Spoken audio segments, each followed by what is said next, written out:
ఓం నమో భగవతే వాసుదేవాయ.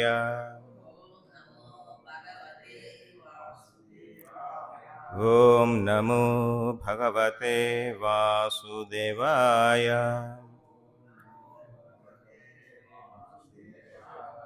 ఓం నమో భగవతే వాసుదేవాయ.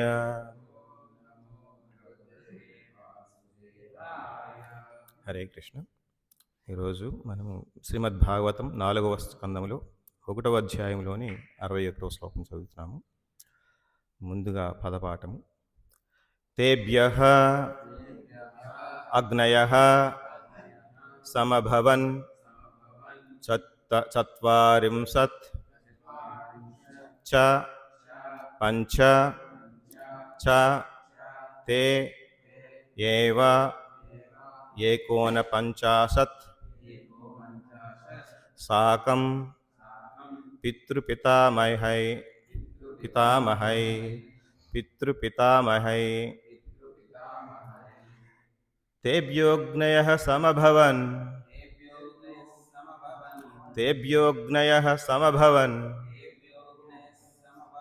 చత్వారింశచ్చ పంచ చ చత్వారింశచ్చ పంచ చ త ఏవైకోనపంచాశత్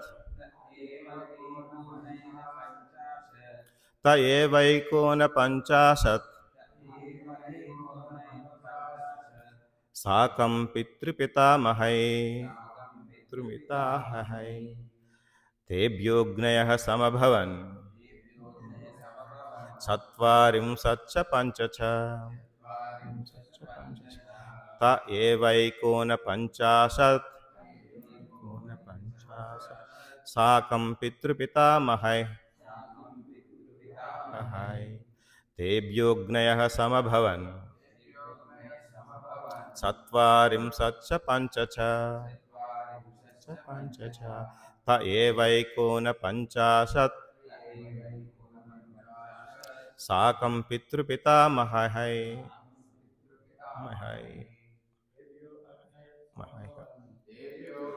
సమభవన్ చత్వారింశచ్చ పంచ చ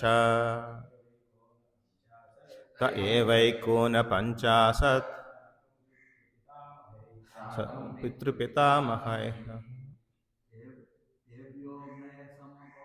తేభ్యోగ్నయః సమభవన్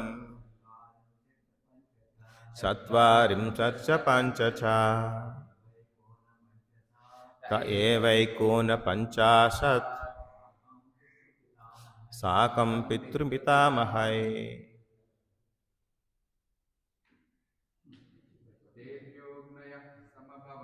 తేభ్యోగ్నయః సమభవన్ చత్వారింశచ్చ పంచ చ త ఏవైకోనపంచాశత్ సాకం పితృపితామహై తేభ్యోగ్నయః సమభవన్ చత్వారింశచ్చ పంచ చ పంచాశత్ సాకం పితృపితామహై. ఆన్లైన్లో ఎవరైనా చెప్తారండి?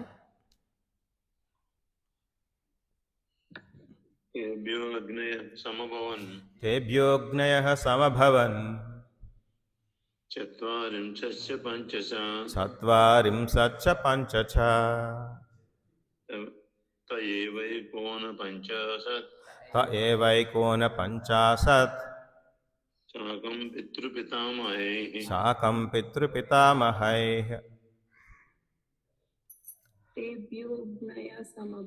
తేభ్యోగ్నయః సమభవన్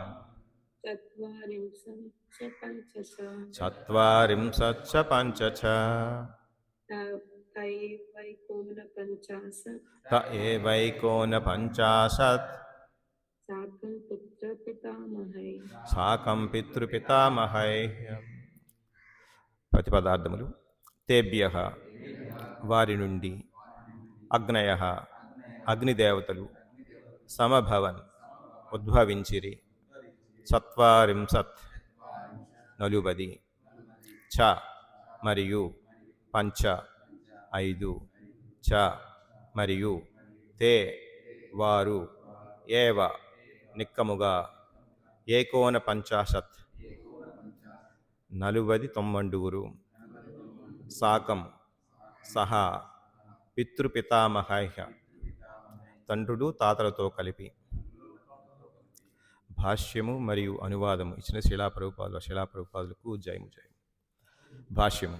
ఆ ముగ్గురు పుత్రుల నుండి 45 సంతానము ఉద్భవించిరి. వారును అగ్నిదేవతలే. ఆ కారణమున తండ్రులు మరియు తాతతో కలిపి అగ్నిదేవతలు 49 అయిరి. భాష్యము.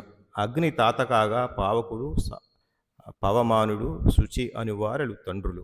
ఈ నలుగురు మరియు వారితో పాటు 45 పౌత్రులు కలిపి అగ్నిదేవతలు అనగా 49 అగ్నిదేవతలు అయ్యిరి. మనకి దీనికి సంబంధించింది 62వ శ్లోకం కూడా ఉంది. దానికి తాత్పర్యం లేదు కానీ భాష్యం లేదు, భాష్యం కూడా ఉంది. ఇది కూడా చదివేద్దాం దీనికి సంబంధించిందని. 62వ శ్లోకం. వైతానికే కర్మణి యన్నామభిర్నః బ్రహ్మవాదిభిః ఆగ్నేయ ఇష్టయో యజ్ఞే నిరూప్యంతే జ్ఞయస్తుతే. అంటే వైదిక యజ్ఞములు యందు నిరాకారవాదులకు బ్రాహ్మణులు వసగడి ఆహుతులను స్వీకరించినది ఆ 49 అగ్నిదేవతలే. భాష్యం. వైదిక యజ్ఞ విధిని కావించు నిరాకారవాదులు పలువురు అగ్నిదేవతల ఎడ ఆకర్షితులై వారి పేరున ఆహుతులను అర్పింతురు. ఆ 49 అగ్నిదేవతలు ఇష్ట వర్ణింపబడి. నమో విష్ణుపాదాయ కృష్ణ ప్రేష్టాయ భూతలే శ్రీమతి భక్తి వికాస స్వామినితి నామ్ని. నమో విష్ణుపాదాయ కృష్ణ ప్రేష్టాయ భూతలే శ్రీమతి భక్తి వేదాంత స్వామినితి నామ్ని. నమస్తే సారస్వతే దేవే గౌరవాణి ప్రచారిణే నిర్విశేష శూన్యవాది పాశ్చాత్య దేశతారిణే. జయ శ్రీకృష్ణ చైతన్య ప్రభు నిత్యానంద శ్రీ అద్వైత గదాధర శ్రీవాసాది గౌర భక్త వృంద. హరే కృష్ణ కృష్ణ కృష్ణ హరే హరే, హరే రామ రామ రామ హరే హరే. హరే కృష్ణ. మనం ఈరోజు శ్రీమద్భాగవతం చతుర్థ స్కందములో 1వ అధ్యాయంలో 61వ శ్లోకం. దీంట్లో అగ్నిదేవతల గురించి చెప్పబడింది. ఆ ముగ్గురు పుత్రుల నుండి 45 సంతానం ఉద్భవించరి అన్నారు. అంటే అర్థం ఏంటి? ఇక్కడ దక్షుని 14వ కుమార్తెయగు స్వాహాను గూర్చి చెప్తున్నారు. ఆ స్వాహాకి ఆమెకి 3 పుత్రులు కలిగిరి అని చెప్పేసి వివరించారు. ఆ 3 పుత్రుల పేరు కూడా మనకి చెప్పారు దీంట్లో.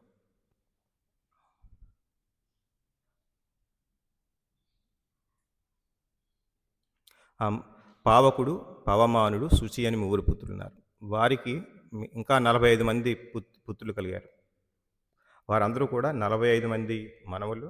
అగ్నిదేవుడు తాత, అతని యొక్క కుమారుడు, 3 కుమారులు ఎవరు? పావకుడు, పవమానుడు, శుచి. ఇలాగా 49 మంది అగ్నిదేవతలుగా చెప్పబడ్డారు. వీరందరికీ కూడా అగ్నిదేవుడు ముఖ్యుడు, అంటే ప్రధాన దేవత. మనం చూద్దాం దీన్ని కొంచెం.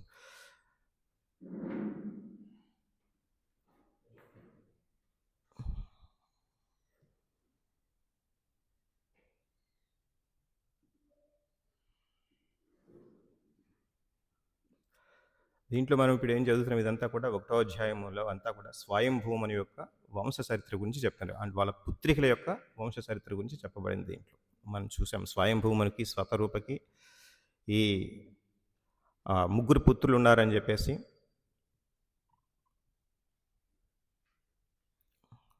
అంటే 2 పుత్రులు, ఉత్తానపాదుడు, ప్రియవ్రతుడు. అలాగే 3 పుత్రికలు. వాళ్ళెవరు?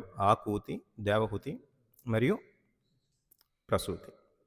ఇప్పుడు ప్రసూతికి సంబంధించినటువంటి వంశచరిత్ర గురించి చదువుతున్నాం. ఈ ప్రసూతికి ఎవరితో పరిణయం అయింది? దక్షుడు, దక్ష ప్రజాపతి ప్రసూతి. వారికి దక్ష ప్రజాపతికి ఎంతమంది పుత్రికలు ఉన్నారు? 60 మంది పుత్రులు ఉన్నారు. దాంట్లో 12 మీరు చెప్పినట్టుగా వీళ్ళు ఎవరికి? శ్రద్ధ, దయ, తుష్టి, క్రియా, బుద్ధి, తితిక్ష, వీళ్ళందరూ కూడా ఉన్నారు. మైత్రి, శాంతి, పుష్టి, ఉన్నతి, వీరందరికీ కూడా మహర్షులతో, ధర్ముడితో పరిణయం ఎవరితో? ధర్ముడు అనేవారితో. ఇప్పుడు ప్రస్తుతం మనం మాట్లాడుకునేది స్వాహ అనే పుత్రిక గురించి. స్వాహ అనే పుత్రిక ఎవరితో పరిణయం అయింది? అగ్నిదేవుడితోటి.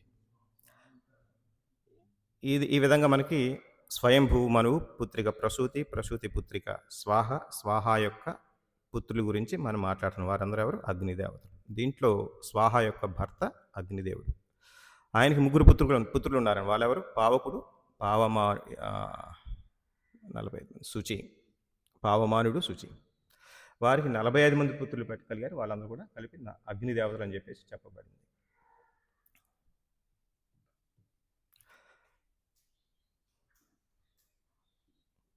ఇలాగ ఈ 49 మంది అగ్నిదేవతలు అనగా మనకి పురాణాలు చెప్పబడింది. సప్త సప్త అగ్నయ అంటే 7 ఏళ్ళు అంటే 7 మల్టిప్లై బై 7 టైప్స్ అన్నమాట. దీంట్లో సప్త సప్త అగ్నయ అంటే 49 రూపాలుగా అంటే అగ్నిదేవుడు ఒకరే. ఆయన వివిధ కార్యక్రమాలు చేయాల్సినప్పుడు వివిధ రకాలుగా వ్యాప్తి చెందుతారు. అంటే అంశాలుగా మారి ఆయా కార్యక్రమాలు నిర్వహిస్తారని చెప్పి చెప్పబడింది. మనకి తెలుసు అగ్నిలు చాలా రకాల అగ్నులు ఉంటాయని చెప్పేసి. దీంట్లో యజ్ఞాల్లో వాడేటువంటి 7 అగ్నులు ఉన్నాయి. వాటికి కూడా పేర్లు ఉన్నాయి. అంటే యజ్ఞాల్లో వాడేది ఒక రకంగా ఉంటుంది. అలాగే మన శరీరంలో కూడా కొన్ని అగ్నులు ఉన్నాయని తెలుసు. దాంట్లో ఒక ఉదాహరణ జఠరాగ్ని. మనకి భగవద్గీతలో చెప్తారు భగవంతుడు, నేను జఠరాగ్ని అని చెప్పేసి. అది కూడా అగ్నే. మనకి ఎవరైనా సరే ఎక్కువగా కష్టపడి చేస్తున్నారంటే అది కూడా అగ్నే. వాళ్ళలో ఉన్న అగ్ని, ఆ వేడి, తాపం అంటాం కదా, మనకి టెంపరేచర్ ఉంటుంది, టెంపరేచర్ మా బాడీలో ఉంటుంది. దాంట్లో కూడా 7 రకాల అగ్నులు ఉన్నాయని చెప్పేసి చెప్తున్నారు. అలాగే శరీరంలో ఉన్న అగ్నులు 7 రకాలు ఉన్నాయి. అలాగే 7 లోకాలు ఉన్నాయి. మనకు ఊర్ధ లోకాలు 7 లోకాలు ఉన్నాయి కదా, ఊర్ధ లోకాలు 7 లోకాల్లో ఉన్నటువంటి 7 రకాల అగ్నులు ఉన్నాయట. వాటి పేర్లు ఉన్నాయి. అలాగా సూర్యులో ఉన్న అగ్నులు అవి కూడా ఉన్నాయని చెప్పాడు. సూర్యులో మనకి సూర్య భగవానికి రకరకాల పేర్లు ఉన్నాయి. రకరకాల పేర్లు చెప్పండి. భాస్కరుడు, రవి, భానుడు, అర్క అంటాము. ఇంకా సవిత అంటాం. సవిత అని కూడా వచ్చింది మనకి బ్రహ్మ సమితిలో శ్లోకం వస్తుంది. శ్లోకం ఏంటి? సూర్య భగవాన్ సంబంధించిన శ్లోకం. ఆ శ్లోకం కూడా సవిత అని చెప్పేసి వస్తుంది. అలాగా సూర్యుడికి ఉన్నటువంటి పేర్లు, శక్తులు అన్నమాట. ఇవన్నీ కూడా సూర్యులో ఉన్న యొక్క తేజస్సు, ఆ యొక్క అగ్నికి 7 రకాలుగా ఉంటుంది. 7 రకాలకి 7 రకాల పేర్లు ఉన్నాయి. అలాగా అగ్నికి ఉన్న నాలుకలు అంటాం. జ్వాల వెలుగుతున్నప్పుడు నాలుకల్లాగా వస్తున్నాయి కదా, ఆ నాలుకలు కూడా పేర్లు ఉన్నాయంట. వాటికి పేర్లు ఉన్నాయి. అలాగే కాళి, కరాళి, మనోజవ, సులోహిత, సుధూమ్రవర్ణ, అలాగా స్ఫోటిని, విశ్వరూపి. అలాగే తపస్సులు చేస్తుంటారు కదా, జ్ఞానాగ్ని అంటాం. అలాగే తపస్సు అనేది, ఈ తపస్సుకి జ్ఞానానికి సంబంధించిన కొన్ని అగ్ని కూడా ఉన్నాయి. వాటి పేర్లు కూడా ఉన్నాయి. సత్య అగ్ని అట. ఇంద్రియ నియంత్రణ అగ్ని, ఇంద్రియాలను నియంత్రించే అగ్ని మీలో ఉంటే మీ ఇంద్రియాలు బాగా నిగ్రహిస్తారు. ఇంద్రియాలు నియంత్రించకపోతే అగ్ని లేదట్లే. మన అగ్నిదేవుడు ఆ విధంగా ప్రార్థించాలి. తపస్సు అగ్ని, వైరాగ్య అగ్ని, భక్తి అగ్ని, జ్ఞాన అగ్ని, సన్యాస అగ్ని, ఇవన్నీ కూడా ఏంటి? తపస్సులో ఉన్న రకాల్లో ఉన్న అగ్నులు అట. ఇవన్నీ కూడా అగ్నులు. అలాగే ప్రళయకాలంలో కూడా అగ్నులు వస్తాయి. మనం చూస్తాం ప్రళయ సమయంలో చాలా 1000 సూర్యులు ఒక్కసారిగా, కోటి సూర్యులు అంటారు, అన్ని ఒక్కసారిగా వెలిగితే ఎలా ఉంటుందో అంత అగ్ని వస్తుంది. అదంతా కూడా ఎక్కడి నుంచి వస్తుంది? రుద్రుని దగ్గర నుంచి వస్తుంది. అలాగే రుద్ర తేజస్సు అంటారు దాన్ని. అలాగే విష్ణు తేజస్సు, జ్వాలామాలి, మహా తేజస్సు, తీవ్రమైన అగ్ని, సంవర్తక అంటారు. మన సంవర్తకాన్ని పేరు విన్నారు ఎప్పుడైనా? మేఘాలు, సంవర్తక మేఘాలు అంటే ఏంటి? ప్రళయం సమయంలో వచ్చే మేఘాలు. కానీ అంటే విపరీతమైన కార్యాలు చేయాలంటే అప్పుడు వచ్చే అగ్ని పేరు సంవర్తకం ఉంది. అదే సంవర్తకం మనకు మేఘాల్లో కూడా ఉందండి. అంటే విపరీతంగా వర్షాలు కురిపించాలంటే అవి సంవర్తక అనేది పిలుస్తారు అనమాట. ఇంద్రుడు సంవర్తక మేఘాలను పిలిచి కురిపిస్తాడు. అలాగే ఈ విధంగా రకరకాల అగ్నులకి ఉన్నాయని, ఇవన్నీ కూడా మనం అర్థం చేసుకోవాల్సింది ఏంటంటే అగ్నిదేవుడు ఒకరే. ఇటువంటి కార్యక్రమాలు చేయవలసినప్పుడు ఆయన ఏ విధంగా విస్తరిస్తారు అని చెప్పేసి చెప్తూ, ఇక్కడ స్వాహ యొక్క పుత్రిక ద్వారా వచ్చినటువంటి కుటుంబం అంతా కూడా ఈ అగ్నిదేవతగా రిప్రజెంటేటివ్స్గా ఉన్నారని చెప్పేసి చెప్తుంది. ఇలా చూస్తే మనకి యజ్ఞాల్లో ఉన్నది, యజ్ఞాల్లో గార్హ్యపత్య, ఆవపనీయ, దక్షిణ, సభ్య, అవసధ్య, ఔపాసన, క్రవ్యాది. చూడండి, ఔపాసన అని చెప్పారు. అది దేనికి ఉపయోగపడుతుంది? నిత్య పూజా అగ్ని. అవపోసన అగ్ని అంటే మనకి ఇప్పుడు చూడండి, మనకు ఒక దీపపు కుంది వెలిగించి అక్కడి నుంచి మళ్ళీ దీపపు కుంది వెలిగించి భగవంతుడు ఆరాధిస్తాము. అదొక అగ్ని. ఆ అగ్ని పేరేంటి? ఏమన్నారు? ఔపాసన అగ్ని అట. అంటే మనకి ఎప్పుడైతే పూజా కార్యక్రమాల్లో వాడుతున్నామో ప్రత్యేకించి ఆ అగ్నినే వాడతారు. అలాగే వంటింట్లో వాడే అగ్ని వేరు. అది ఇదేంటి గ్రాహ్యపత్య అగ్ని అని ఉంది. అంటే వంటింట్లో వాడటానికి అగ్ని. ఈ అన్ని రకాల అగ్నులు వేరు వేరుగా మెయింటైన్ చేసేవారు ఇంతకుముందు. యజ్ఞాలు బాగా ఎక్కువగా చేసే కాలంలో ఇవన్నీ కూడా వారు యజ్ఞాలు ఎవరైతే నిర్వహిస్తారో వీటన్నిటికి సెపరేట్‌గా మెయింటైన్ చేస్తూ ఆ అగ్ని దానికి మాత్రమే వాడేవారు. ఇప్పుడు మనం కూడా మనకి దీపకుంది వాడతాం కదా! అది దీన్ని తీసుకెళ్ళి మరి ఇంకో దానికి వాడకూడదు. ఆ విధంగా వీటికన్ని పేర్లున్నాయి. మనకి ఇదంతా కూడా ఇంతకుముందు ఆహ్, స్క్రిప్చర్స్‌లో చెప్పబడి ఉన్నాయి. ఇయన్నీ కూడా పాటించేవారు ఇదంతా అంత సూక్ష్మంగా తెలుసుకొని ఆ విధంగా పాటించవలసిన అవసరం ఉండేది. అలాగే మన శరీరంలో జఠరాగ్ని, భూతాగ్ని అని చెప్పేసి ఇంకా ధాతువులుంటాయి. చాలా రకాల ధాతువులు ఉంటాయి కదా! ఆ ధాతువుని జీర్ణించుకునే కెపాసిటీ రావాలంటే ఆ రకమైన అగ్ని రావాలి. చాలామందికి ఈ అగ్ని జఠరాగ్ని సరిగా లేకపోతే ఏముంటుంది? అజీర్ణ వ్యాధి ఏర్పడుతుంది. అప్పుడు జఠరాగ్ని రావాలంటే మనకి మళ్ళీ దానికి కావాల్సిన మందులు వాడాలి. లేకపోతే భగవంతుడిని ప్రార్థించాలి అగ్నిదేవుడిని. లేకపోతే భగవంతుడు కూడా చెప్తారు. ఈ జఠరాగ్ని నేనే అంటున్నారు. ఆయన సింపుల్‌గా చెప్పిందేంటే మొత్తం ఈ యొక్క జీర్ణశక్తిని చేసేది అని చెప్తున్నారు. అది మనకి భగవద్గీతలో శ్లోకం కూడా ఉంది. అహం వైశ్వానరో భూత్వ ప్రాణినాం దేహమాశ్రితః ప్రాణాపాన సమాయుక్తః పచామ్యన్నం చతుర్విధం. నేనే సకల జీవుల దేహంలోను జఠరాగ్ని మరియు ప్రాణాపాన వాయువులతో కూడిన నేను 4 రకాలైన ఆహారమును జీర్ణం చేసేదను. అలాగే అదే బృహదారణ్యకోపనిషత్తులో కూడా చెప్పబడింది. అయమగ్నిర్వైశ్వానరో యోయమంత పురుషే ఏనేమధ్వనం పచ్యతే. ఈ విధంగా అన్ని రకాల ఆహారములను జీర్ణము చేయుటకు భగవంతుడే తోడ్పడినందున భుజించు విషయంలోనూ జీవుడు స్వతంత్రుడు కాదు.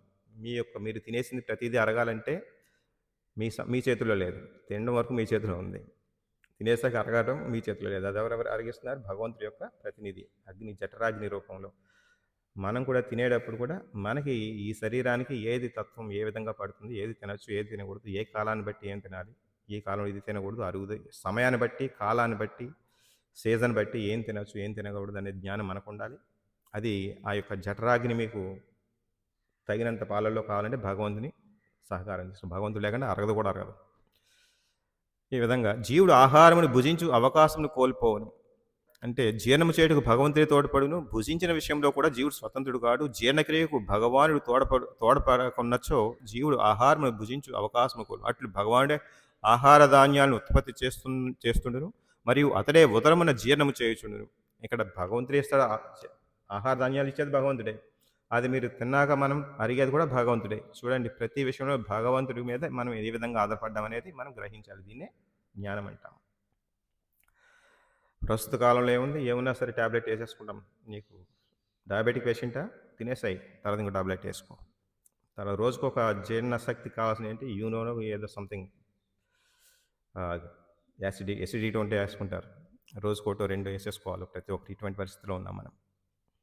కనుక అతని కృష్ణ చేతని మనం జీవితంలో అనుభవించుతాం.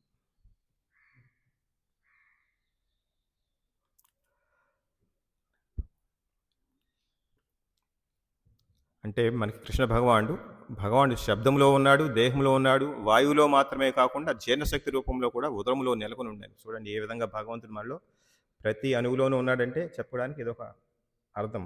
జీర్ణశక్తి ఉంటాడు, ప్రాణాపాన వాయువుల్లో ఉంటాడు, అలాగే ప్రతి అణువులోనూ ఉంటున్నాడు భగవానుడు.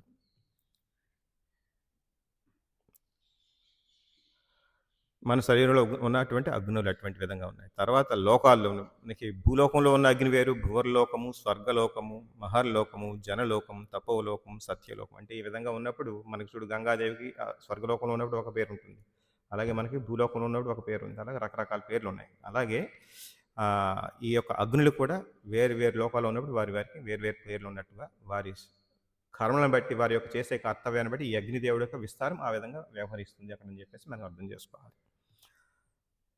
అలాగే మనం సూర్య భగవానుడికి వివస్వాన్ అన్నాము. వివస్వానుడు మనకి సూర్య భగవానికి అధినేత ఎవరు? వివస్వానుడు అంటాము. ఆయన ఒక అగ్ని తేజస్సు, సూర్యులో ఉన్న తేజస్సు వివస్వాణి. అలాగే చాలా పేరు అర్క, భాను, రవి, మిత్ర, భూషణ్, సవిత అని చెప్పేసి చెప్పుకున్నాం. 7 నాలుకలు ఉన్నాయని చెప్పేసాం కదా. కాళి, కరాళి, మనోజవ, సులోహిత, సుధూమ్రవర్ణ స్ఫోటిని విశ్వరూపి.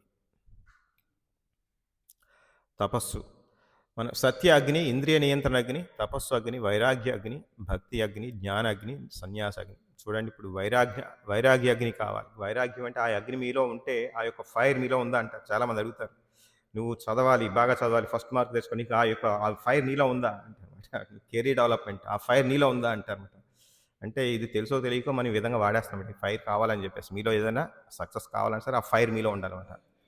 అలాగే మనం శుభ్రంగా బాగా తినాలన్నా, భీములా తినాలన్నా ఆ ఫైర్ కావాలి. భీముడికి ఏమిటి, వృకోదరుడు అని పేరు. గొప్ప కార్యక్రమాలు చేసేవాడు, అలాగే గొప్పగా తినేవాడు కూడా. అలాగా ఈ యొక్క అగ్నులు కూడా ఉన్నాయి. భక్తి అగ్ని, మనకు కావాల్సింది భక్తి అగ్ని. మీకు మంచి ఎక్కువ పాలల్లో ఉన్నట్టయితే భక్తి అగ్ని, భక్తి బాగా చేయగలుగుతారని చెప్పేసి అర్థమవుతుంది. మీకు ఆ యొక్క ఫైర్ కావాలి మీకు, అది భగవంతుడు ప్రార్థిద్దాం. అలాగే ప్రళయకాలంలో కూడా వచ్చే సమర్థక ఇవన్నీ చెప్పుకున్నాం. ఈ విధంగా మనకి సప్త అగ్నులు అని చెప్పేసి చెప్పండి. సప్త అగ్నులు ఇది ఏ విధంగా చూసుకున్నా సరే ఈ యొక్క 49 అగ్నులు స్వతంత్ర దేవతలు కాదు అని చెప్పేసి చెప్పండి. ఇవన్నీ కూడా ఒకే అగ్నిదేవుని యొక్క విభిన్న కార్యరూపాలు. ఏ కార్యం చేయాల్సినప్పుడు ఆ కార్యాన్ని బట్టి ఆయన ఆ విస్తారం పొందుతారు, ఆ విధంగా చేస్తారని చెప్పేసి చెప్పారు. అగ్నిదేవుడు కూడా భగవంతుడి యొక్క, అనగా నారాయణుడి, కృష్ణ భగవానుడి సేవకుడు అని చెప్పేసి అర్థమవుతుంది. ఈ విధంగా అగ్నిర్వై దేవాన ముఖం అని చెప్పబడింది. అంటే అగ్ని దేవతల యొక్క ముఖంలాగా పోలుస్తారు. అంటే అగ్ని దేవతలకు ఏదైనా మీరు ఆహుతి ఇవ్వాలంటే అగ్నిముఖంగా స్వాహ. యజ్ఞాలు చేసేటప్పుడు ఏం చేస్తారు, యజ్ఞాలు చేస్తూ యజ్ఞాల్లో స్వాహ అంటూ ఈ నెయ్యిని లేకపోతే ఆహుతులు ఇస్తారు. ఆహుతులన్నీ కూడా ఎవరి ద్వారా, అగ్నిదేవుడి ద్వారా దేవతలందరికీ చేర్చబడుతుంది అని చెప్పేసి మనకు అర్థమవుతుంది. ఈ యజ్ఞాల గురించి మనకి ఒక భగవద్గీతలో ఒక శ్లోకం కూడా ఉంది, మనకి అది కూడా రిఫరెన్స్ చేద్దాము. మనకి ఏం చెప్పబడిందంటే, యజ్ఞార్థాత్ కర్మణోన్యత్ర లోకోయం కర్మబంధన తదర్థం కర్మ కౌంతేయ ముక్త సంగ సమాచార. మనం చేసే ప్రతి కార్యక్రమం కూడా ఒక యజ్ఞం. ఎప్పుడు అవుతుంది యజ్ఞం అని? విష్ణు భగవాన్ యొక్క ప్రీతి అర్థం చేస్తే అది యజ్ఞం అవుతుంది, లేకపోతే అదేమవుతుంది, కర్మబంధనం అవుతుంది. మనకి ఇప్పుడు అందుకనే ఇంతకుముందు చెప్పినప్పుడు అన్ని రకాల అగ్నులు ఉన్నాయని, అన్ని రకాల యజ్ఞాలు ఉన్నాయని చెప్పబడుతుంది. అంటే మరి ప్రతి పని కూడా, ప్రతి కార్యక్రమం కూడా ఒక యజ్ఞంతో పోల్చుకుని చేయాలి, విష్ణు ప్రీత్యార్థం అని చెప్పేసి. దీంట్లో చెప్పబడింది ఏమైందంటే, విష్ణువు కొరకై యజ్ఞ రూపమున కర్మను చేయవలనని, లేనిచో ఈ భౌతిక జగత్తున కర్మ బంధకారకమగును. అందుచే ఓ కుంతీపుత్ర, విష్ణు ప్రీత్యార్థమే నీ విద్యుక్త ధర్మం నిర్వర్తించము. నువ్వు చేసే ధర్మం అంతా కూడా నీ బాధ్యతగా నిర్వర్తించము. ఎందుకు? విష్ణు ప్రీత్యార్థం. దాంట్లో మేరకు ఆత్మేంద్రియ ప్రీతి ఉండకూడదు, అంతా కూడా కృష్ణ ప్రీతి కోసమే, కృష్ణ భగవాని యొక్క ప్రీతి అర్థం చేయాలని చెప్పేసి. ఆ విధంగా నీవు బంధముల నుండి ఎల్లప్పుడూ విముక్తుడవుతావు. మనం ఇది నేర్చుకోవాలి. మనకి బంధనాలు రాకూడదని, భవబంధ సాగరం నుంచి మీరు బయటపడాలంటే బంధనాలు మన కార్యక్రమాలు ఏది కూడా మనకి బంధింపబడకూడదంటే ఈ యొక్క యజ్ఞాలు ప్రతిది కూడా యజ్ఞ రూపంలో చేయాలి, విష్ణు భగవాన్ పూజించి. ఇక్కడ మనకి ఒక భాష్యంలో శిలా ప్రభుపాదులు ఈ విధంగా చెప్పారు. సాధారణంగా దేహ పోషణ కొరకై ఒకరికి కర్మ చేయవలసి ఉంటుంది. మనం ఎవరైనా సరే కర్మ చేయాల్సిందే మన దేహ పోషణ కోసం. జీవిగా నువ్వు జన్మనెత్తితే కర్మ చేయకుండా ఉండలేము. ఇది మిగతా వారికి మనకి సిద్ధాంత తేడా. మనకి కర్మ చేస్తూనే ఉంటాం కనుక ఆ ప్రయోజనం సిద్ధించున్నట్లుగా వివిధ వర్ణాలకు, గుణాలకు సంబంధించిన విద్యుక్త ధర్మాలు నిర్దేశింపబడి. అంటే మన యొక్క వర్ణాశ్రమ విధానాన్ని బట్టి వివిధ రకాలుగా ధర్మాన్ని నిర్వహించవచ్చు. దాన్ని విద్యుక్త ధర్మాలు అన్నారు. యజ్ఞం అనగా విష్ణువు లేదా యజ్ఞాచరణము. విష్ణు ప్రీతి కొరకై సమస్త యజ్ఞాచరణలు ఉద్దేశింపబడి. ఇక్కడ సమస్త యజ్ఞాలు భగవంతుడి యొక్క ప్రీత్యర్థమే ఉద్దేశింపబడి అని చెప్పేసి క్లియర్గా చెప్పబడింది. ఇది పూర్తిగా అర్థం కాకుండా ఏదైనా మన కోసం చేసుకుంటున్నాము అంటే అది బంధనానికి ఏర్పడుతుందని చెప్పేసి చెప్తున్నారు. యజ్ఞోవై విష్ణువు అని తైత్రీయ సంహిత 1.74 చెప్పబడుతుంది. మరో మాటలో, ఒకరు తమకు విధించబడిన యజ్ఞాలను ఆచరించినను లేదా విష్ణు భగవాన్ని ప్రత్యక్షంగా ఆరాధించినను ఒకే రకమైన ప్రయోజనం సాధించగలరు. చూడండి, ఇప్పుడు చాలా రకాల అగ్నులు చూసాం, మనం అదేం పాటించట్లేదు, ఔపాసన పట్టట్లేదు. మనం కేవలం భక్తి చేస్తున్నాం, భక్తి కార్యక్రమం. కృష్ణ భగవాన్ చైతన్యంలో మనం భక్తితో ఉంటున్నాం. ఇది దీంట్లో ఏం చెప్తారంటే, మనం ఇవన్నీ యజ్ఞాలు ఏమి చేయట్లేదు కదా. మనం అంటే తమకు విధించబడిన యజ్ఞాలను ఆచరించినను లేదా విష్ణు భగవాన్ని ప్రత్యక్షముగా ఆరాధించినను ఒకే రకమైన ప్రయోజనం సాధింపగలరు. అందుకని మనం ఏం చేస్తున్నాం, విష్ణు భగవాన్ అనగా కృష్ణ భగవాన్ని మనం ప్రత్యక్షంగా ఆరాధిస్తున్నాం. కాబట్టి యజ్ఞాలతో సమానంగా ఉంటుంది. యజ్ఞం చేసినట్టుగా, అన్ని రకాల యజ్ఞాలు చేసినట్టుగా దానికి సమానంగా పొందుతుందని చెప్పేసి చెప్తుంది. యజ్ఞాలను ఆచరించినను లేదా విష్ణు భగవాన్ ప్రత్యక్షంగా ఆరాధించిన ఒకే రకమైన ప్రయోజనం సాధించు కనుక ఈ శ్లోకంలో తెలిపినట్లుగా కృష్ణ చైతన్యం అనేది యజ్ఞమును ఆచరించుటే అగును. మనం కృష్ణ చైతన్యంలో ఉంటామంటే దాన్ని ఒక మహాయజ్ఞాన్ని చేస్తున్నట్టే లెక్క. భగవంతుడు ఏం చెప్తున్నారు? యజ్ఞాల్లో కల్లా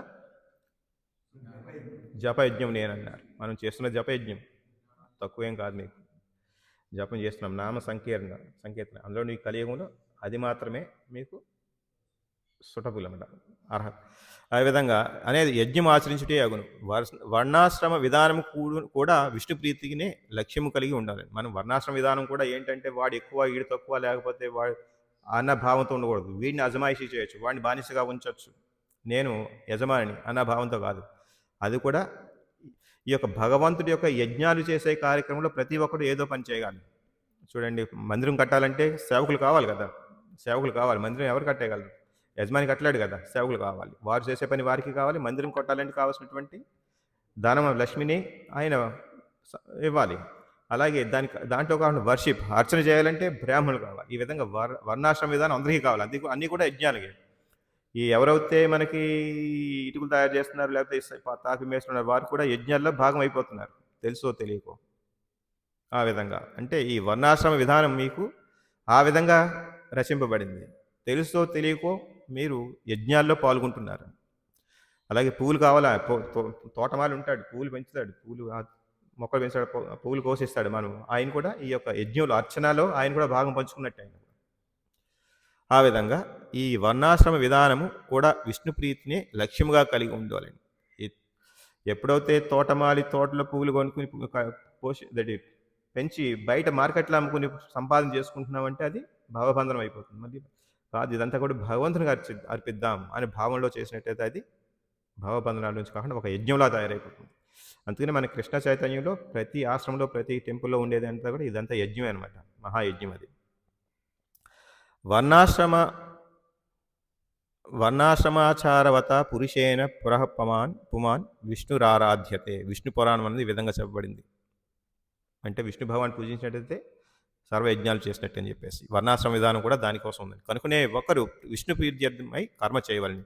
ఈ భౌతిక జగత్తులో చేయబడు ఇతర కర్మ ఏదైనాను బంధకారకమవును. ఎందుకనగా మంచి చెడు కర్మలు 2 రకాలు కర్మఫలాలను కలిగి అవి కర్మను బంధించును. కనుక ప్రతి ఒక్కరూ శ్రీకృష్ణుని లేక విష్ణు ప్రీత్యర్థమై కృష్ణ చైతన్యంలో కర్మ చేయవలేనని చెప్పబడుతుంది. ఈ విధంగా మనకి యజ్ఞాల గురించి చెప్పబడింది. ఇలాగా ఈ అగ్నిదేవుడు కూడా భగవంతుడి మీద ఆధారపడ్డాడు అని చెప్పేసి మనం అర్థం చేసుకుంటాం. దేవతలు కూడా చాలా పవర్ఫుల్, దాంట్లో డౌట్ లేదు. అగ్నిదేవుడు చాలా పవర్ఫుల్. ఇంద్రుడు కూడా పవర్ఫుల్లే కదా, దేవతలందరికీ రాజు. కానీ ఆయన ఏమైంది? ఆయన ద్వారా సృష్టించబడిన సంవర్తక మేఘాల ద్వారా సృష్టించబడిన ప్రళయం ఉంది కదా, వరదలు ముంచేద్దారని చెప్పేసి ఏం చేయబడింది? అదంతా కృష్ణ భగవాన్ చేత రక్షింపబడింది. ఫైనల్గా ఇంద్రుడు కూడా వచ్చి కృష్ణ భగవాన్ శరణు వేయడాడు. అలాగే అగ్ని కూడా మనకి అగ్నిదేవుడికి శ్రీకృష్ణుడికి సంబంధించిన ఏదైనా ఇన్సిడెంట్ గుర్తుంది ఎవరికైనా?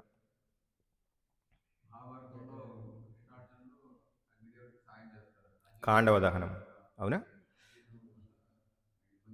అవును. మనకి అది కూడా మనం చూద్దాం ఎలా ఏం జరిగిందో చిన్నగా చెప్పుకుందాం. అలాగే మనకి అగ్నిదేవుడికి శ్రీకృష్ణుడికి ఉన్నటువంటి ఒక రకమైన ఇన్సిడెంట్ ఇక్కడ మహాభారతంలో కాండవ దహనం అనే చోట జరుగుతుంది. కాండవ దహనం అంటే అందరికీ తెలిసిందే. ఇది అసలు అగ్నిదేవుడికి ఆ కాండవ దహనం చేయాల్సిన అవసరం ఎందుకు వచ్చింది అనేది చేస్తే అగ్నిదేవుడికి అజీర్తి పొందాడంట. మనకి జఠరాగ్ని అని చెప్తున్నారు. ఆ జఠరాగ్నికి అజీర్తి వచ్చిందంటే చూడండి ఏ విధంగా ఉంటుంది. అగ్నిలో ఒక రకమైన జఠరాగ్ని, అది నేనే అంటున్నారు. అది ఎవరి రూపంలో ఉంది? అగ్నిదేవుడి రూపంలో మీ యొక్క ఉదరంలో ఉన్నది. ఆ అగ్నిదేవుడికే ఒకసారి అజీర్తి ఏర్పడిందంట. ఎందువల్ల? అప్పుడు రాజులు ఎక్కువ మోతాదులో అగ్ని ఉపయోగించి నెయ్యిని ఉపయోగించి యజ్ఞాలు చేసేవారు. చాలా ఎక్కువ యజ్ఞాలు చేసేటప్పటికి దాన్ని కూడా జీర్ణించుకోలేనటువంటి పరిస్థితి ఏర్పడింది. ఎవరికి? అగ్నిదేవుడికి. దీన్ని బట్టి మనకు అర్థమవుతుంది దేవతలు కూడా ఎంత పవర్ఫుల్ అయినా సరే కొంత లిమిట్ ఉందని చెప్పేసి అర్థమవుతుంది. మనకే కాదు లిమిట్, ఆ దేవతలకు కూడా లిమిట్స్ ఉన్నాయని చెప్పేసి. అప్పుడు ఏం జరిగింది? అప్పుడు ఆయన బ్రహ్మదేవుని ఆశ్రయించారు. దేవతలు అనగానే అందరూ ప్రతిసారి కూడా ఇంద్రుడితో సహా అందరూ కూడా ఎక్కడికి వెళ్తారు? బ్రహ్మదేవుడికి వెళ్తారు. బ్రహ్మదేవుడు ఎక్కడికి వెళ్తారు? విష్ణు భగవాన్ దగ్గరికి వెళ్తారు. ఆ విష్ణు భగవానుడికి ఏం ప్రార్థిస్తే విష్ణు భగవాన్ దగ్గర నుంచి మీకు ఒక వాయిస్ వస్తుంది. వాళ్ళు చూస్తారని కూడా గ్యారంటీ లేదు. ఒక వాయిస్ వస్తుంది, ఒక మెసేజ్ వస్తుంది అన్నమాట. ఆ మెసేజ్‌లో అక్కడ ఏం చెప్పారు బ్రహ్మదేవుడు ఇక్కడ ఈ సందర్భంలో బ్రహ్మదేవుడు విష్ణు భగవాన్ దగ్గరికి వెళ్ళలేదు గానీ ఆయన ఏం చెప్పారు కాండవ దహనం చేసి నీ శక్తిని తిరిగి వస్తుంది. అంటే అక్కడ ఆయనకి శక్తి రావాలంటే ఏంటి? జీర్ణం చేసుకోవాలి అగ్నిని. ఆయన ఏం చేశారు? నువ్వు కాబట్టి కాండవ వనాన్ని దహనం చేయమని చెప్పేసి అన్నారు. ఆ వనంలో అగ్నిదేవుడు కాండవ వనాన్ని కాల్చడానికి ప్రయత్నించేవారు. కానీ ప్రతిసారి ఇంద్రుడు వర్షం కురిపించి అడ్డుకునేవాడు. దేవతలు ఒకరికొకరు పోటీ. ఎందుకు? అక్కడ ఆ వనంలో తక్షక నాగుడని నివసిస్తున్నాడు. ఒక నాగుడు నాగజాతికి సంబంధించిన తక్షకుడు నివసిస్తున్నాడు. అతను ఇంద్రుడికి స్నేహితుడట. కాబట్టి ఆయన రక్షించడానికని చెప్పి అగ్నిదేవుడు ఎంత ప్రయత్నించినా వనంలో వర్షం వల్ల వనాన్ని అగ్నిదేవుడు కాల్చలేకపోతున్నాడు. అతని శక్తి కూడా క్షీణించింది కాబట్టి. అగ్నిదేవుడు కృష్ణుడిని ఆశ్రయించాడు. అప్పుడు ఏం చేసేటప్పుడు అగ్నిదేవుడు కృష్ణార్జున అటువైపు అక్కడ కనిపిస్తే కృష్ణార్జునుల దగ్గరికి వెళ్ళి ఆశ్రయం పొందుతాడు. చూడండి అగ్నిదేవుడు కూడా ఎంత పవర్ఫుల్ అయినా సరే ఆయన శక్తి లిమిట్ దాటిపోయినప్పుడు కృష్ణ భగవాన్ని ప్రార్థించాల్సి వచ్చింది. ఆయన ఏమంటారు? అప్పుడు ఆయన శ్రీకృష్ణ మరి అర్జునుడి దగ్గరికి వెళ్ళి వినయంగా ప్రార్థిస్తాడు. మనం ప్రార్థించేటప్పుడు మన సహాయం కోసం వెళ్ళినప్పుడు ఇప్పుడు కూడా వినయంతో ప్రార్థించాలి. అలాగని చెప్పేసి వేరే చోట వినయం ప్రదర్శించద్దని కాదు, వినయంతో మీరు సహాయం చేస్తేనే నా కర్తవ్యం పూర్తవుతుంది. దేవతలకు కూడా భగవంతుడి యొక్క ఆశ్రయం అవసరం అని చెప్పేసి దీన్ని బట్టి అర్థమవుతుంది. శ్రీకృష్ణుడు అగ్నిదేవుడికి రక్షణ వాగ్దానం ఇస్తాడు. భగవంతుడు అగ్నిదేవుడు రక్షణ ఇస్తాడు. కృష్ణుడు తన సుదర్శన చక్రంతో ఇంద్రుడి వర్షాన్ని ఆపాడు. అలాగే అర్జునుడు కూడా గాంధీవ ధనస్సు బాణాలతో ఒక గోడలా కట్టాడు. ఈ విధంగా దీంతో అగ్నిదేవుడు నిర్భయంగా కాండవ వనాన్ని పూర్తిగా దహనం చేశాడు. అంటే అక్కడ ఇంద్రుడిని కూడా నియంత్రించగలిగారు. ఇంద్రుడిని నియంత్రించగలిగిన సిచ్యువేషన్ మనకి రెండోది. ఇక్కడ మనకి ఇంద్రుడు గోవర్ధన పూజ దగ్గర ఉంటుంది, అదొక సిచ్యువేషన్. ఇదొకటి కాండవ దహనంలో కూడా ఇంద్రుడు అర్జునుడిని ఇతన కృష్ణ భగవాన్ని ఎదిరించకుండా కంట్రోల్ చేయగలిగాడు. ఈ విధంగా చూస్తుంటే దేవతలందరూ కూడా భగవంతుడి యొక్క ఆధీనంలో ఆశ్రయంలో ఉంటారని చెప్పేసి ఇంద్రుడికి దేవతలకు వచ్చినటువంటి శక్తి అక్కడి నుంచి భగవంతుడి దగ్గర ఇచ్చింది. నేను ఇచ్చిన శక్తి అంటాడు భగవంతుడు.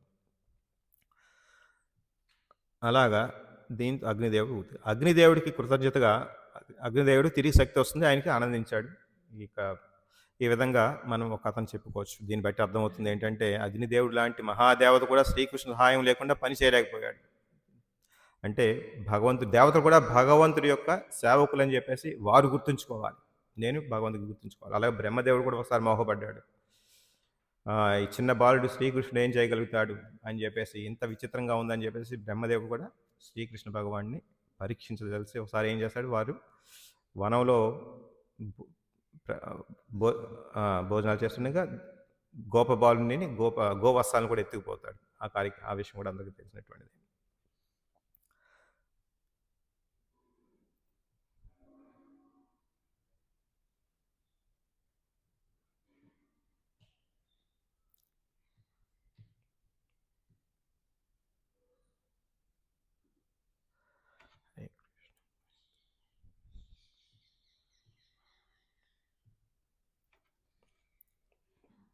హరే కృష్ణ. ఈ విధంగా అగ్నిదేవతల గురించి మనం క్లుప్తంగా చర్చించుకోండి. మీరు ఎవరైనా పాయింట్స్ ఉంటే చెప్పచ్చు.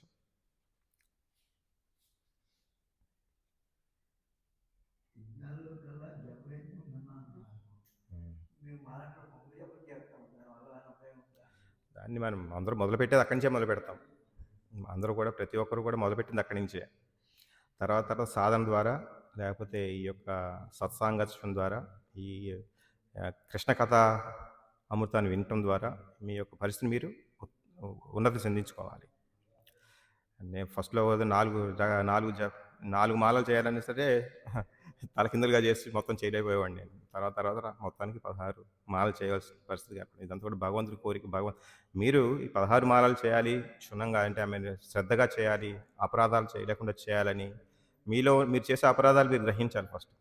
ఈ అపరాధాలు అందరూ చేస్తున్న అపరాధాలు చేస్తున్నాము. అపరాధాలను గ్రహించుకుని వాటిని దాటడానికి ఏ విధంగా చేయాలి అనేది గ్రహించిన ఆ విధంగా మనం ప్రయత్నం చేయాలి. ప్రయత్నం చేయకుండా అవ్వదు. అందుకనే కదా ఉదయం పొద్దుటిపూట 1 గంట 5:15 నుంచి 6:30 వరకు ఇక్కడే కూర్చొని చేస్తాం. ఆ సమయంలో కూడా మనం ఖచ్చితంగా ఒక చోట కూర్చొని చేయలేని పరిస్థితి. అటు ఇటు తిరుగుతూ, లేకపోతే మనం ఏంటంటే సహకరించదు, మన శరీరం సహకరించదు, మనసు సహకరించదు. అందుకనే మనకి సాధన ఇవ్వబడింది. రోజుకి 5 గంటలు, గృహస్థులు కూడా 5 గంటలు సాధన ఇవ్వబడింది. ఏ విధంగాను భగవంతుడి యొక్క అర్చన 1 గంట పడుతుంది. హారతి ఇవ్వటము, నెక్స్ట్ నైవేద్యాలు పెట్టడము, మందిరమార్జనము ఇవన్నీ చేసుకుంటూ 1 అవర్ తర్వాత వంట చేయడము, నైవేద్యం పెట్టడం తర్వాత ఒక 2 గంటలైనా, ఒక గంట 2 గంటలైనా భాగవతం చదవాలి అని చెప్పేసి అన్నారు. తర్వాత వినాలని చెప్పేశారు. ఈ విధంగా చూస్తే మినిమమ్ 5 అవర్స్ మనకి గృహస్థకి ఇవ్వబడింది. 5 గంటలు మన భగవంతుడి కార్యక్రమంలో ఉంటే మన మనసు ఎక్కువగా అటువైపుకి ఉంటుంది. ఇంకొక విషయం ఏంటంటే ఈ 5 గంటలు భగవంతుడి కార్యక్రమం ఉంటే ఈ 5 గంటలు వేరే చెత్త కార్యక్రమాలు చేయకుండా కూడా కంట్రోల్ అవుతుంది. ఈ విధంగా మన యొక్క దైనందిన జీవితాన్ని మార్చుకొని మీరు నామాపరాధం చేస్తున్నాము జపం చేసేటప్పుడు వాటిని ఖచ్చితంగా ఒక్కొక్కటి తగ్గించుకుంటూ పెంచుకునే అవకాశం మనం సాధన చేయాలి. హరే కృష్ణ. హరే కృష్ణ. ప్రణామాలు ప్రభు. ఇప్పుడు మీరు 7 రకాల అగ్నిలు 49గా వస్తుంది అని చెప్తున్నారు. 7 రకాల అగ్నుల ప్రభు మొత్తం 7 గ్రూపులు అండి. అంటే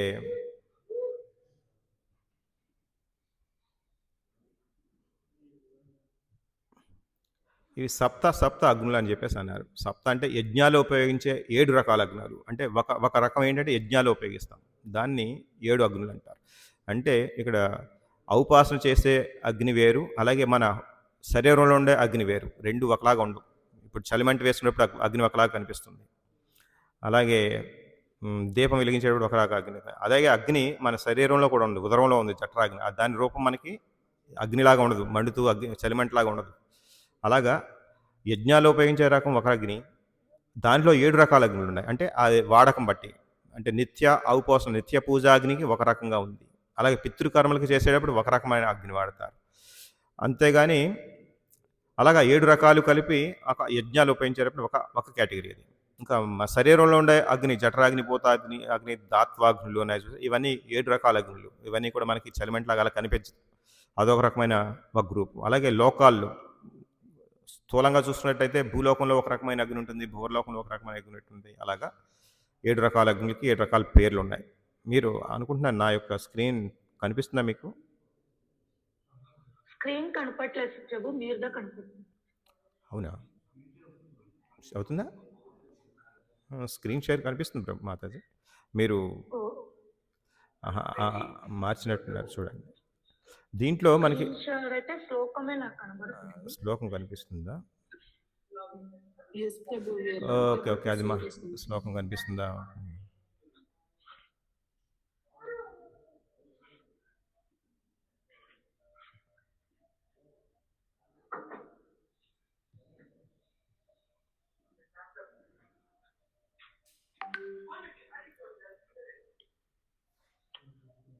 ఇప్పుడు కనపడుతుంది. ఓకే, అంటే ఇప్పుడు క్లియర్గా కనిపిస్తుంది. మనకి 49 అగ్నులు అని చెప్పేసి చెప్పుకున్నాం కదా. దీంట్లో ఒక కేటగిరీ యజ్ఞాల్లో ఉపయోగించే కేటగిరీ. దాంట్లో ఈ యజ్ఞాల్లో కూడా 7 రకాలుగా వాడుతున్నాం. అది ఔపాసన చేసేటప్పుడు ఒక రకమైనది, పితృదేవతకి ఇచ్చేటప్పుడు ఒక రకమైనది, గృహాల్లో వాడేది ఒక రకంగా. ఆ విధంగా 7 రకాల అగ్నులు ఉన్నాయి. వాటి పేర్లు కూడా ఇక్కడ ఉన్నాయి, మీకు అర్థమవుతుంది కదా. అలాగా, లేకపోతే ఈ డాక్యుమెంట్ నేను షేర్ చేస్తానండి. మన శరీరంలో ఉన్న అగ్నులు కూడా వాటి యొక్క కర్తవ్యాన్ని బట్టి వేరే పేరు ఇవ్వబడింది. ఈ విధంగా వాళ్ళు కర్తవ్యాలను బట్టి 7 రకాలుగా విభజించారు. ఒక్కొక్క దాంట్లోనూ 7 రకాల అగ్నులు ఉన్నాయని చెప్పేసి చెప్తున్నారు. అలాగే సూర్యునిలో కూడా 7 రకాల శక్తులు ఉన్నాయని, వాటికి వివస్వాన్, అర్క, భాను, రవి, మిత్ర, పూషణ అని చెప్పేసి ఒక రకమైన కేటగిరైజేషన్. అలాగే నాలుకలను బట్టి ఆ విధంగా, తపస్సులను బట్టి ఈ విధంగా ఇవ్వబడింది. ప్రళయాల్లో వచ్చినట్టుగా ఈ విధంగా ఇవ్వబడింది.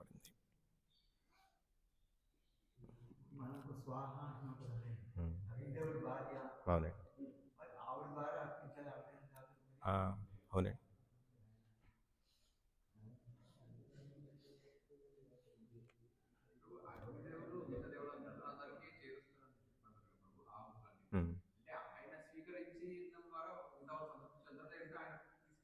ఇస్తారండి, ఎవరి భాగం వాళ్ళకి వెళ్తూనే ఉంటుంది.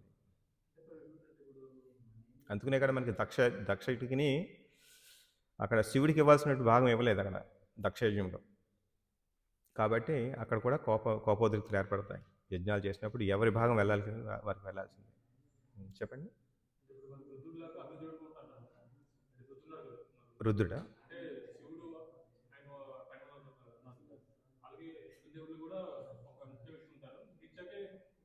అవును. రుద్రులందరూ కూడా శివుడి నుంచి వచ్చిన విస్తారాలు. అలాగే ఆదిత్యులు. ఆదిత్యులు అంటే ఏంటి? ఆదిత్యకి పుట్టినట్టు వారందరూ ఆదిత్యులు. ఆదిత్యులు అంటే దాంట్లో ఉన్న వారందరిలోని భగవంతుడు నేను నేను ఆదిత్యుని అంటాడు. అలా కృష్ణ భగవానుడు. అలాగా. ఆహ్, వసువులు అంటారు. వాళ్ళు కూడా 49 మంది మరుత్తులు వాళ్ళు కూడా చాలామంది ఉంటారు. అలాగా అగ్నిదేవతలు 49 మంది. అలాగా తోషితులని చదివాం దేవతలు వాళ్ళు కూడా చాలామంది ఉన్నారు. వీరందరూ కూడా దేవతల యొక్క పదవులు తీసుకుంటారు. ఒక్కొక్క కుటుంబం ఇక్కడ స్వాహా కుటుంబం ఉన్నారు కదా! వాళ్ళందరూ అగ్ని దేవతల యొక్క ప్రతినిధులన్నమాట. అలాగే తోషితులు చదివాం ఫస్ట్‌న వారు కూడా దేవతల యొక్క ప్రతినిధులు. ఆ విధంగా చెప్పబడింది. ఏంటి ప్రభు? హరే కృష్ణ. ఇంకేమైనా ప్రశ్నలు ఉన్నాయండి ఆన్‌లైన్‌లో ఉన్నవారు? ప్రభు ఈ షేర్ చేస్తారా ప్రభు? ఈ డాక్యుమెంట్ షేర్ గ్రూప్‌లో చేస్తాను పెడతాను మాతాజీ. హరే ఓకే. హరే కృష్ణ. ధన్యవాదాలు. శ్రీమద్భాగవతం కీ జై. వాంఛాకల్పతరుభ్యశ్చ కృపా సింధుభ్యశ్చ పతితానాం పావనేభ్యో వైష్ణవేభ్యో నమో నమః.